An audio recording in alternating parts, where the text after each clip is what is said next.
राजा प्रियंवद और षष्ठी देवी की कथा। प्राचीन काल में राजा प्रियंवद अपनी धर्मपरायणता और न्यायप्रियता के लिए जाने जाते थे। उनका विशाल राज्य था, सब प्रकार के सुख ऐश्वर्य थे, लेकिन उनके जीवन में एक गहरा शून्य था।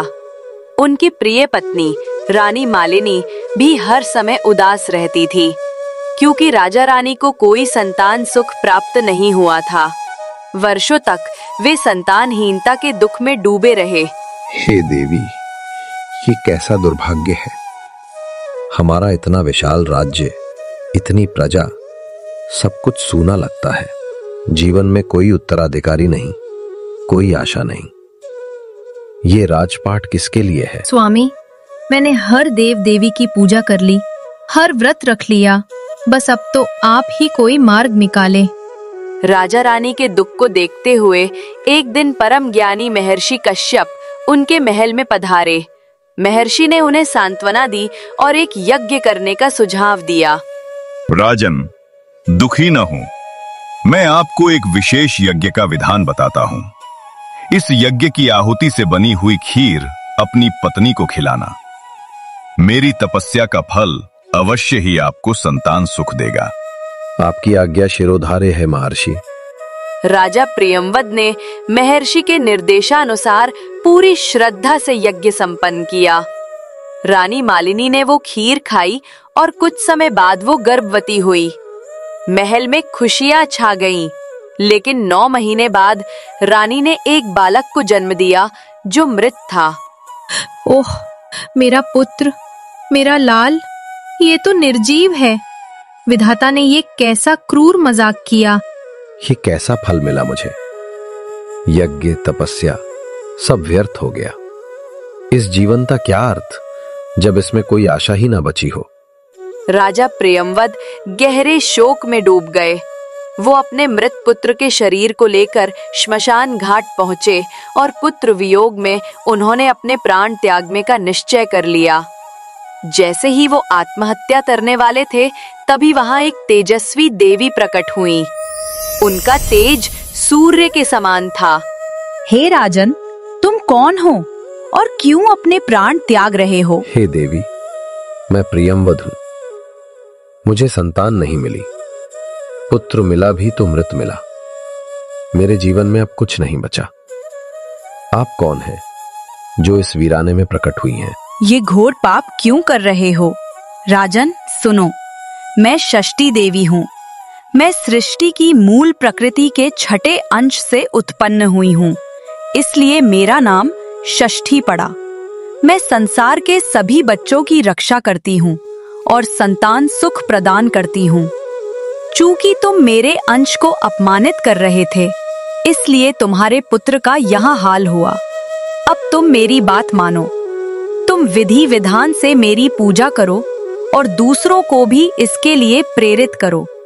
यदि तुम सच्चे मन से मेरा व्रत करोगे, तो मैं तुम्हें पुत्र रत्न का वरदान दूंगी और तुम्हारे सभी दुख दूर हो जाएंगे। राजा प्रियंवद को ज्ञान प्राप्त हुआ। उन्होंने तत्काल देवी के चरणों में प्रणाम किया और उनके निर्देशानुसार पूर्ण निष्ठा और श्रद्धा के साथ षष्ठी देवी छठी मैया का व्रत किया।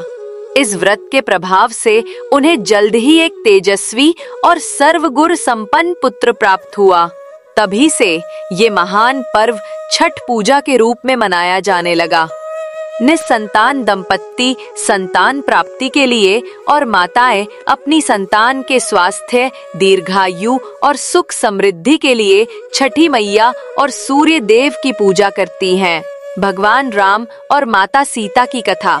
लंका पर विजय प्राप्त करने और धर्म की पुनर्स्थापना के बाद भगवान राम और माता सीता अयोध्या लौट आए थे।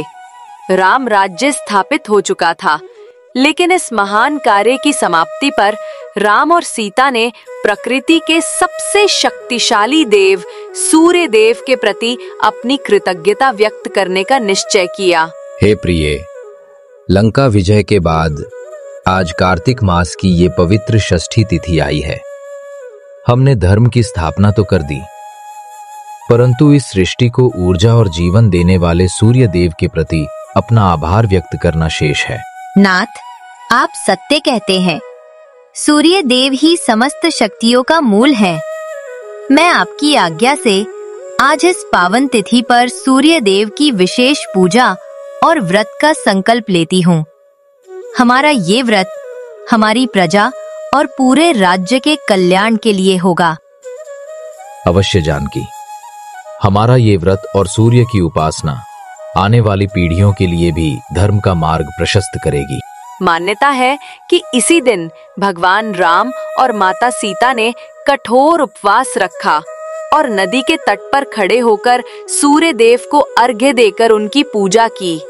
एक अन्य लोक कथा के अनुसार जब राम ने राजसूय यज्ञ करवाया था तो यज्ञ की सफलता के बाद मुग्दल ऋषि के आश्रम में माता सीता ने इस छठ व्रत का पालन किया था।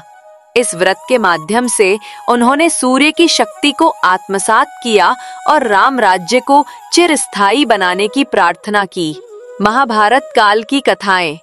महाभारत काल में पांडवों ने जुए में अपना सब कुछ खो दिया था। उन्हें अपनी पत्नी द्रौपदी सहित 12 वर्ष का वनवास और 1 वर्ष का अज्ञातवास भुगतना पड़ा। वनवास के दौरान पांडव और द्रौपदी घोर कष्टों का सामना कर रहे थे। प्राणनाथ, हमारे ये कष्ट कब समाप्त होंगे?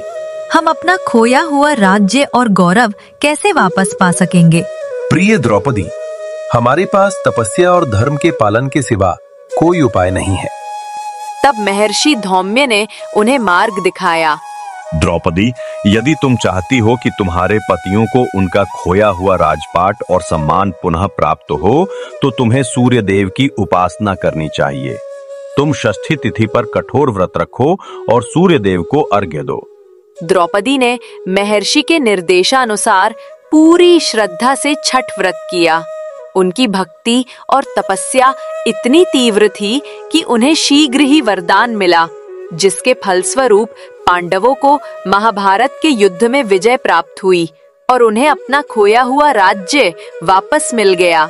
इसके अतिरिक्त महाभारत काल में ही सूर्य पुत्र कर्ण की कथा भी छठ पर्व से जुड़ी है।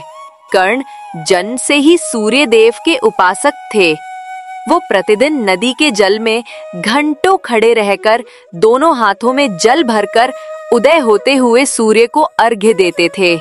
माना जाता है कि उनकी यही उपासना शैली आज भी छठ पूजा के दौरान सूर्य को अर्घ्य देने की परंपरा के रूप में जीवित है।